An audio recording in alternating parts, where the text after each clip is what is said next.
아멘. 우리 함께 성경 보도록 하겠습니다. 성경은 신약성경 고린도후서 5장 14절로 17절까지의 말씀입니다.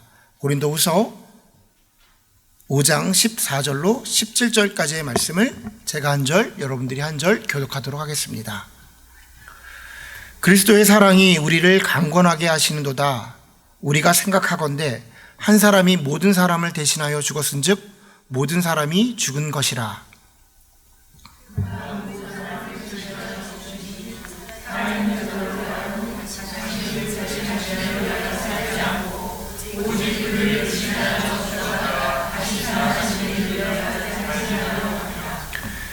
그러므로 우리가 이제부터는 어떤 사람도 육신을 따라 알지 아니하노라. 비록 우리가 그리스도도 육신에 따라 알았으나 이제부터는 그같이 알지 아니하노라.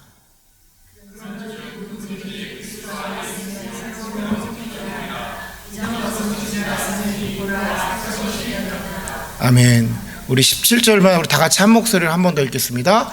그런즉 누구든지 그리스도 안에 있으면 새로운 피조물이라. 이전 것은 지나갔으니 보라 새 것이 되었도다. 아멘. 우리 17절을 위에 영상으로 계속해서 올려주시기 바랍니다. 오늘 저와 여러분이 나눌 말씀의 제목은 하나님의 자녀의 특권, 하나님 자녀의 특권이라는 제목으로 말씀 나누도록 하겠습니다. 여러분, 대망의 2023년이 시작됐습니다. 박수 한번 치시죠. 여러분에게 2022년은 어떤 한 해셨습니까? 그리고 2023년에는 어떤 기대와 또한 꿈을 가지고 계십니까? 개인적으로 2022년은 저에게 참 힘든 한 해였습니다. 뭐가 이렇게 힘들었던지 그 해가 빨리빨리 가기를 원했습니다. 그런 해가 있더라고요. 얘기로만 듣다가 나에게도 이런 한 해가 있구나, 빨리 이 해가 지나가서 새로운 한 해가 되었으면 좋겠다, 이런 생각을 해보게 되는 그런 2023년을 맞이하고 있습니다. 이런 것을 보면 참 신기합니다. 사람은 해가 바뀌면 새로운 다짐을 하고 또 이전 것들을 또 버리기도 하고 또 새로운 결단을 하고, 참 이런 모습을 보면 사람들의 습성이 참 특이하다라는 생각도 해보게 됩니다.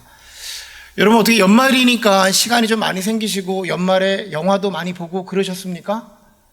요즘에 바쁘시죠? 우리가 영화를 가만히 앉아서 2-3시간 보는 건 무엇 때문에 그렇게 집중을 하지 못하는지 모르겠으나, 또한 연말이 되니까 극장가나 또 여러 가지 넷플릭스나 이런 곳에서 많은 영화들이 나오는 것 같습니다. 요즘 영화에 대해서 한 1-2년 사이에 되게 중심되는 주제가 있습니다. 영화계에서 가장 화두라고 말할 수도 있는 그런 주제가 있습니다. 무엇이냐면 멀티버스라는 거예요. 멀티버스 여러분 들어보셨습니까? 멀티 유니버스라고 표현하기도 하고요, 우리 표현으로는 다중우주라고 표현하기도 합니다. 되게 그럴싸하죠? 여러 가지 우주가 있어가지고 거기 겹쳐가지고 시공간을 뛰어넘는 스토리가 막 나오는 거예요. 이렇게 표현하면 뭔가 복잡하지만 아주 간단하게 표현하자면, 여러분 예전에 MBC 코미디언이었던 이휘재가 인생극장이라는 곳에 나와서 그래 결심했어 이거 기억나십니까? 이거 기억나시면 옛날 사람입니다. 예전에 그런 프로그램이 있었죠. 그래 결심했어 그래가지고 이 직장을 갈 것인가 아닌가 가지고 A인가 B를 선택해야 되고, 이 여자를 만날 것인가 아닌가 결심했어 그래가지고 A, B 이렇게 결단을 내려서 그 스토리를 보여주는 겁니다. 근데 다중우주라는 게 무엇이냐면, 그러니까 A를 선택하던 B를 선택하던 그 선택이 둘 다 진행되는 걸 얘기하는 거예요. 그러니까 제가 예를 들어서 제 와이프를 만나서 결혼하지 않았어, 그럼 두 가지의 삶이 둘 다 이어지고 있다는 겁니다. 제가 목사가 되기로 결정했어, 그걸 목사가 되는 삶과 목사가 되지 않은 삶이 둘 다 진행되고 있는데, 요즘에는 예전에도 이런 영화에서 이런 기법을 많이 사용하긴 했는데, 조금 특이한 것은 뭐냐면 그 동시대를 넘나드는 거예요. 왔다 갔다 하는 거죠. 그러니까 제가 지금 목사가 아닌 삶으로 넘어가 보기도 하고, 또한 와이프를 만나지 않은 삶으로 넘어가자. 저는 생각하지 않지만 영화 속에서 그러기도 한다는 겁니다. 영화 가운데 예전에도 그런 주제는 많이 다뤘습니다. 멀티버스가 아니어도 타임 트래블을 한다거나 예전으로 다시 돌아가서 내가 원치 않았던 일들을 다시 수정해서 현실로 돌아와 보기도 하고, 여러 가지 영화적인 상상을 동원해서 그런 영화들이 많이 있었죠. 그 영화들의 모든 주제는 한 가지입니다. 끝은 이렇게 맺혀집니다. 그렇게 살아봐도 인생은 동일해. 그렇게 너가 후회하는 삶을 다시 고친다 하여도 그 삶도 만만치 않아 라고 말하면서 영화를 정리하죠. 영화로서 본다면 그렇게밖에 메시지를 줄 수 없을 겁니다. 왜냐하면 현실에서는 불가능한 일이잖아요. 말 그대로 영화적인 상상이잖아요. 그때 그런 것이 있었으면, 그때로 돌아간다면 이 모든 것이 다 영화적인 상상이기 때문에 영화는 결말을 항상 같이 냅니다. 그러니 지금 너의 삶에 충실해라 라는 거예요. 자, 결론은 어쩔 수 없이 그렇게 낸다 하더라도 우리가 기억해야 되는 것은 그 시작점이에요. 왜 이런 영화가 이렇게 흥행하고 왜 이렇게 같은 주제가 많아지고 왜 이렇게 같은 동일한 포맷으로 영화들이 계속 나올까? 바로 한 가지입니다. 현실의 삶을 후회하고 있기 때문에. 후회하고 있기 때문에. 많은 사람들 마음 가운데 후회라는 것이 자리를 잡고 있는 거예요. 그때 내가 그 선택을 했으면 어땠을까? 내가 그때 그 선택을 했으면 나는 좀 더 좋은 부모가 되지 않았을까? 그때 내가 그 선택을 했다면 좀 더 좋은 남편, 좀 더 좋은 아내가 되지 않았을까? 그때 내가 그 사람을 놓치지 않았다면, 내가 그 꿈을 놓치지 않고 끝까지 그 길을 갔다면 지금보다는 나은 어떤 직업, 포지션에 내가 있지 않았을까? 여러 가지 과거를 생각하면서 아쉬움과 후회를 가지고 살아간다라는 거예요. 근데 이게 영화로 나온다는 건 무엇이냐면 모든 사람들 마음 가운데 아주 평이하게 그 마음들이 자리 잡고 있다는 겁니다. 현실의 만족으로 살아가는 게 아니라 현실 가운데 후회의 삶으로 살아가고 있어서 영화가 그것을 표출해내고 있는 거라는 거예요. 여러분, 사람들의 마음은 다 동일합니다. 그렇게 그 후회, 미련, 아쉬움, 안타까움이 두려움으로 자리 잡고 있는 거예요. 여러분, 가만히 생각해 보십시오. 우리는 어제 2022년을 보낸다고 그러면서 송구 영신 예배로 밤에 모였습니다. 그리고 오늘 다 모여서 새해 복을 받고 새롭게 시작하자 그러면서 2023년 새롭게 시작됐다고 말을 하는 거예요. 여러분, 하나님은 시공간을 떠나 계시잖아요. 시간을 떠나 계시죠. 하나님 보시기에 얼마나 웃길까요? 우리가 그 예배를 드리는 우리의 마음을 하나님 받아주시는데, 제가 말하는 건 종교학적으로 한번 봅시다.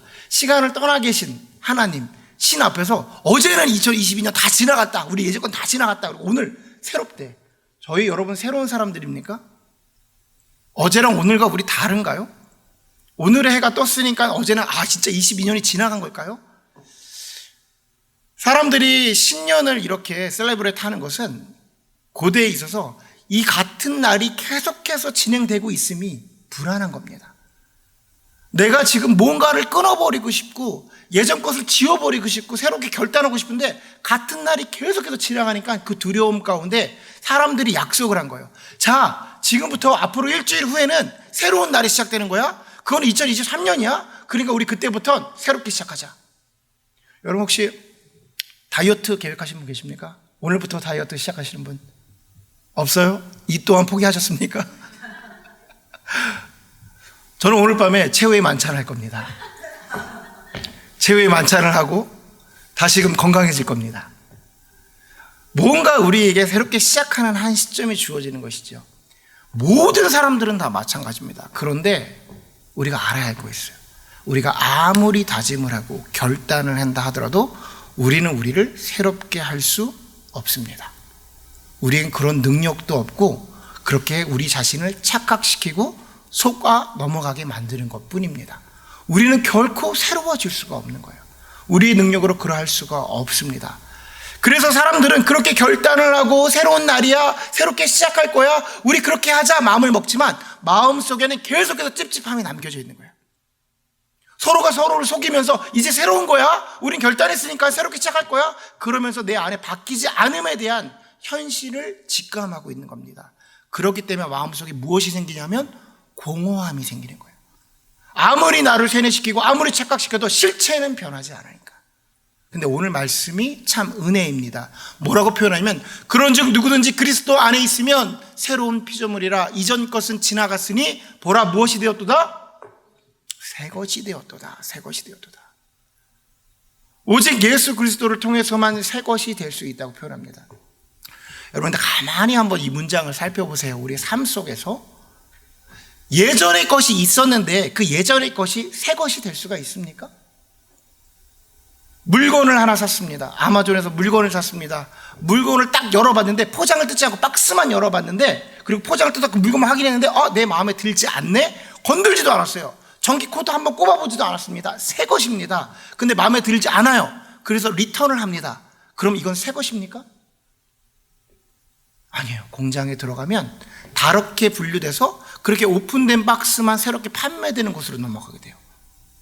그 어떤 것도 이전에 만들어진 것이, 이전에 있던 것이 새롭게 될 수가 없습니다. 세상 구조 속에서 어떠한 것도 새로워질 수 없는데 오직 성경 가운데 예수 그리스도 안에 있으면 새로운 피조물로 바뀌었다고 표현합니다. 근데 여기서 새 것이라는 표현이 무엇이냐, 원어로 보니까 원래의 것, 오리지널로 보내시는데, 여러분 우리의 오리지널은 어디죠? 우리 신앙과 하나님과 관계 속에서 그 새 것의 단계가 어디입니까? 에덴 동산이에요. 에덴 동산. 하나님께서 예수 그리스도의 보혈의 피에 힘입어서 우리를 아담과 하와 때로 변형시켜서 회복시키시겠다는 거예요. 은혜 아닙니까? 은혜. 에덴 동산에서 주님이 우리와 함께 하시고 동행하시고 주님의 모든 마음을 그에게 알려주시며 그 안에서 그 평안과 기쁨을 누리게 하는 단계로 우리가 바뀌게 되었다는 거예요. 말씀만 들으면 정말로 놀라운 일인데 여러분 지금 표정 보니까 그게 감흥이 없어요. 지금 너무 새로워. 지금 다들 난 새로운 사람이야. 그래서 이미 알고 있는 거라고 생각하시는 것 같아요. 잔잔히 이 말씀을 묵상을 해봤습니다. 정말 내가 하나님 안에서 보라 새 것이 되었도다 라고 말한다면 내가 하나님 안에서 얼마나 기쁠까? 얼마나 기쁠까? 근데 나는 과연 이 글에 써 있는 것처럼 기쁘고 있는가? 근데 그렇지 않다라는 생각을 좀 했습니다. 이 글귀의 표현 제가 설명드린 것처럼 도저히 새로워질 수 없는 내가, 죄악에 물들어 있던 내가, 너무나도 도저히 더럽고 깨끗하지 못하여서 새 것이라 말할 수 없는 내가 예수 그리스도로 인해서 새롭게 되었다면, 내 안에 찝찝함이 하나도 없고 온전한 정결의 상태가 되었다면 지금 내가 이 정도의 기쁨일까? 이건 아닌 것 같아요. 지금 제가 기쁘긴 한데, 예수로 기쁘긴 한데 이것이 다는 아니겠다라는 생각을 해보았습니다. 여러분 오늘의 말씀을 진정으로 우리 마음속에 간직하고 느끼게 된다면 우리의 기쁨은 지금 생각하는 것보다는, 지금 경험하고 있는 것보다는 훨씬 더 풍성해야 할 겁니다. 아마도 그럴 겁니다. 저는 오늘 말씀을 통해서 이런 생각을 했습니다. 보라 이전 것은 지나갔으니 새 것이 되었도다. 새로운 피조물이라 이전 것은 지나갔으니 보라 새 것이 되었도다. 우리가 이 말씀에 포커스가 맞춰져 있는데 이 말씀에 진짜 방점을 두어야 하는 것은 그 앞에 그런즉 누구든지 그리스도 안에 있으면입니다. 이 충분 조건이 갖추어져야 다음에 우리가 새롭게 됨을 표현하는 거예요. 이 조건이 만족해 되지 않으면 우리는 아무리 우리를 새롭게 되었다고 표현해도 세상 사람들이 그저 다짐하는 것과 별반 다름이 없는 겁니다. 그런즉 누구든지라고 표현한 건, 그런즉은 무엇입니까? 결과적으로 그러니 그러함으로 그렇기 때문에 그리스도 예수 안에 있으면입니다. 여러분 그리스도 예수 안에 있으면이라는 게 무엇이죠? 그리스도 예수 안에 있으면. 바울은 이야기를 참 많이 합니다. 성도들에게 그리스도 예수 안에 있는 우리요, 그리스도 안에 있으면 표현하는데, 이 그리스도 예수 안에 있으면이라는 표현은 예수 그리스도의 보혈에 힘입어 예수 그리스도의 십자가의 보혈로 인하여 새로운 자가 된 우리를 얘기합니다. 그러니 우리가 예수님의 십자가 사건을 온전히 이해하지 못하면 이 안에 들어갈 수가 없다라는 이야기죠.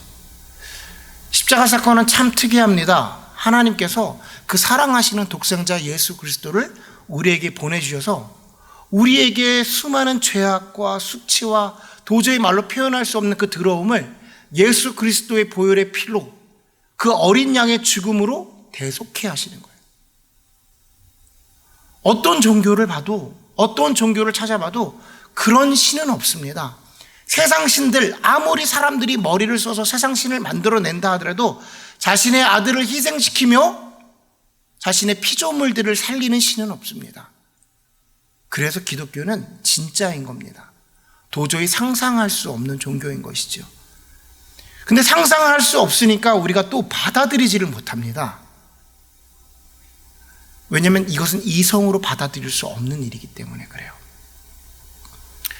여러분 주님께서 우리의 죄를 다 짊어지고 십자가에 피 흘려 돌아가셨습니다. 믿으시면 아멘 하시기 바랍니다. 근데 세상에는 이런 게 존재하지가 않아요. 제가 빚을 졌습니다. 그래서 은행이 제가 갖고 있는 집을 가져가겠다는 거예요. 갔다가 팔아봐서 경매할 거야. 언제까지 돈을 갚지 않으면.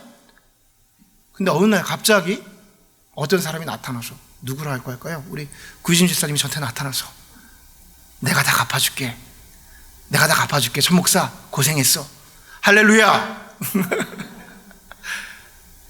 그런데 너무 감사한데 알고 봤더니 집사님이 살고 계시던 집을 빼서 갚아주는 거예요. 집사님이 가지고 있는 집을 팔아서 갚아줘요. 여러분, 세상에 이런 사람은 없습니다. 구희진 집사님, 그런 구희진 집사님 존재하지 않습니다.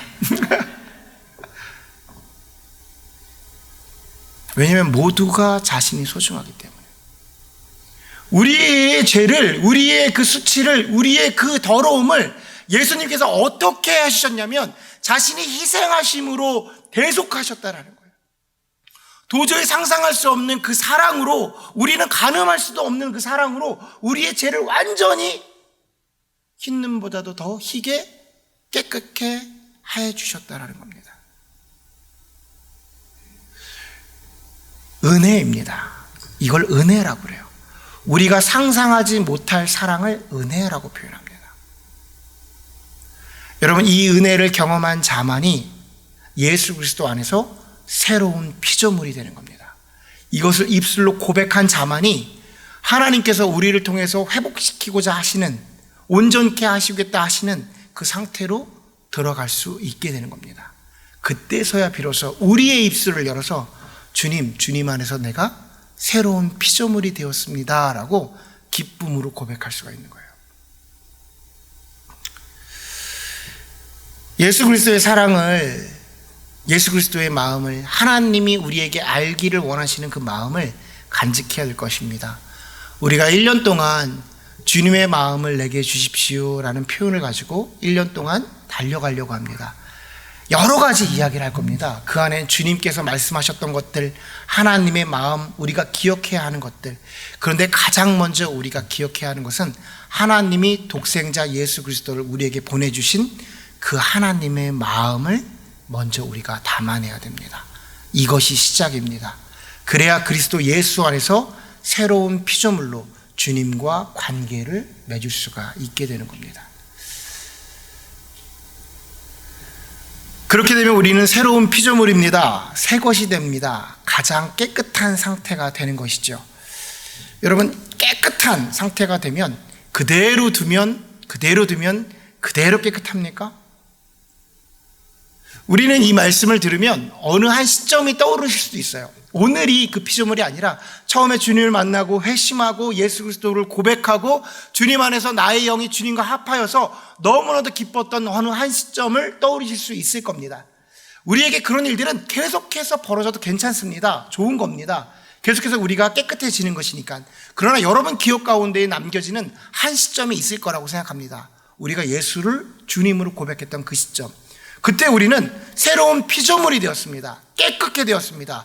그런데 그때와 지금 혹시 조금 오염되셨나요? 혹시 지금 조금 바뀌셨나요? 우리는 그럴 수 있습니다. 그렇기 때문에 그 새 것인 상태를 유지해야 됩니다. 제가 크리스마스가 지나고 나서 저희 집에 지하실이 있습니다. 그런 지하의 공간이 존재했었습니다. 거기에는 집만 있고 먼지가 이렇게 가득 차 있는 곳이에요. 그래서 그 공간을 어떻게 좀 사용해 봐야겠다. 그래서 야심차게 연말에 청소를 해야겠다라고 생각해서 내려갔습니다. 그러면서 불도 잘 들어오지 않거든요, 저희 지하. 이렇게 랜턴을 들고 막 찾아보면서 어디부터 어떻게 청소를 해야 되나 보다 보니까 그 집이 지하실이 꽤나 허술한 거예요. 금이가 있는 곳도 있고 균열이 있어서 밖에 소리가 막 들리기도 하고 밖에 있는 바람이 막 들어오는 곳도 있었습니다. 제 와이프 같은 경우는 거기 쥐가 있다라는 추측을 하면서 정녕 내려가지 않거든요. 쥐똥도 있는 것 같고 청소를 하니까 별의별 모습들이 있어요. 그런데 저희 집은 특이하게도 집을 구입할 때 전에 사셨던 분이 오너가 한 분이었습니다.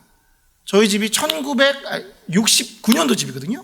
꽤나 오래된 집이잖아요. 근데 할머니 혼자 그 집을 아이도 기르고 혼자서 뭐 할아버지와 함께 사셨던 집이에요. 그리고 두 번째 주인이 들어간 거예요. 여러분, 새 집을 짓고 들어가서 집을 엉망으로 쓰는 사람이 있을까요? 아마 첫 번째 집에 들어간 사람들은 그냥 집을 잘 관리하려고 애를 썼을 겁니다. 저는 할머니가 그랬을 거라고 생각을 해요. 그런데도 그 집이 왜 그런지 모르겠는데 바람이 들고 균열이 있고 틈이 생기고 그렇게 되어 있더라는 거예요. 차를 타고 저희가 이렇게 교회 오는 길에 보면 새 집을 짓는 집이 있습니다. 저희 동네에. 건물을 막 새로 짓고 있어요. 근데 기초 공사를 하는데 그 베이스먼을 만드는데 콘크리트를 붓고 아주 정교하게 만들더라고요. 그래서 속으로 이런 생각했습니다. 우리 집도 저렇게 시작했을 텐데, 우리 집도 저렇게 정교하게 시작했을 텐데, 누구도 집을 부시려고 일부러 애를 쓰지 않았을 텐데, 근데 우리 집은 균열이 돼 있고 틈이 생기고 그곳으로 쥐도 들어올 수 있고 그곳으로 다른 벌레들도 들어올 수 있는 상태였더라는 거예요. 여러분, 우리가 새로운 피조물이 됐습니다. 그런데 새롭게 되었다고 가만히 있으면 세상의 풍파에, 세상의 풍조에, 세상이 우리를 오염케 되더라는 거예요. 우리는 가만히 있어도 그 세상에서 불어오는 바람 가운데에, 유혹 가운데에, 우리의 재성 가운데에 뭔가 조금씩 부식해지고 균열이 생기고 틈이 벌어져서 그 틈 가운데에 사단이 틈타여 우리를 망가지게 하더라는 거예요. 우리는 분명 예수 그리스도의 보혈의 피에 힘입어서 새로운 피조물이 되었습니다. 그런데 혹시 지금 우리 안에 균열이 생기거나 내 안에 틈이 생기거나 뭔가로 인해서 지금 부족한 상태는 아닌가라는 거예요. 새로운 한 해가 되었습니다. 우린 무언가를 결단을 해야 될 것입니다. 그러면 우리 신앙 가운데도 하나님, 나의 신앙이 예전에 주님께서 회복시켰던 그 신앙으로 돌아가기를 원합니다라는 결단이 있어야 돼요. 저도 인생을 좀 살았나 봅니다. 뭐 여기 더 인생을 선배님들도 많지만 인생을 살았나 봅니다라는 것이 무엇이냐면 새해가 오는데 새해 계획을 잘 세우지 않게 되더라고요. 예전에는 책상에 앉아서 이것도 하고 내년에는 꼭 이것을 이루어야지 뭐 이런 게 있었는데 연말에 전도서를 읽어서 그런지 새해 이것도 헛된 것 같고 살을 빼면 뭐 하나 싶기도 하고 누구를 위해 살을 뺄 것이며 뭐 이런 거를 기록하게 되더라고요. 그런데 여러분, 우리 인생 가운데 그런 것이 헛될 수는 있습니다. 그러나 신앙 가운데에 우리의 신앙을 단돌이 하고 결단하는 것은 주님 안에 필요합니다.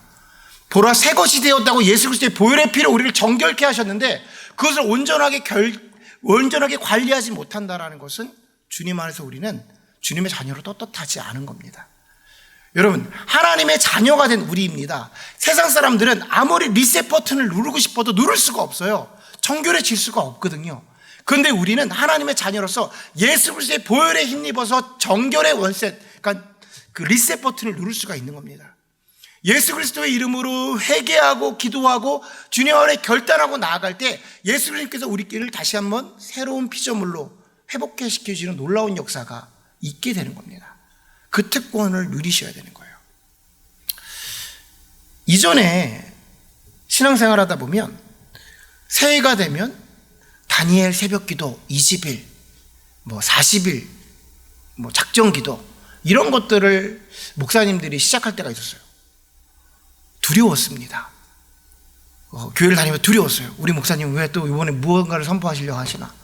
이전에 사역을 할 때는 담임 목사님께서 세미나를 갔다 오셔서 무언가를 하자 그러시면 마음이 불안했어요. 아이고, 또 우리 담임 목사님 일 벌리시네. 시간이 지나서 신앙생활을 계속 하다 보니까 필요하다라는 생각이 들었어요. 필요하다. 여러분, 때에 따라 여러분 금식 기도도 하셔야 됩니다. 때에 따라 작정 기도도 하셔야 됩니다. 때에 따라 철야 기도도 하셔야 되는 것이고요. 때에 따라 기도원도 올라가셔야 됩니다. 때에 따라 우리가 누군가를 위해서 중보 기도의 제목을 두고 함께 기도도 해야 됩니다. 그 모든 것들이 우리 신앙의 틈을 좁힐 것이고 우리가 벌어졌던 간격을 좁힐 것이고 신앙을 다시 한번 정교하게 만들 것입니다. 여러분, 어떤 신앙의 결단을 하나님께 드리는지 모르겠습니다. 우리는 오늘 말씀에 힘입어서 본다면 분명 새로운 피조물입니다. 예수 그리스도의 보혈의 피로 우리는 정결케 되었습니다. 근데 그 정결함을 잘 유지하고 있는가는 다른 이야기입니다. 1월 1일입니다. 무언가 새롭게 시작하는 한 해입니다. 첫걸음입니다.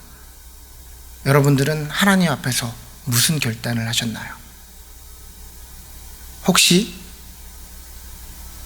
나의 신앙이 균열이 나서 바람이 들어치고 있는데, 내 안에 다른 벌레들이 틈타고 있는데, 구멍이 너무 커서 쥐도 들어올 수 있고 그렇게 숭숭숭숭 허술한 상태인데, 사단이 들려오는 평안하다 평안하다는 말에 속고 있는 것은 아닌지 우리 자신을 돌아봐야 할 것입니다.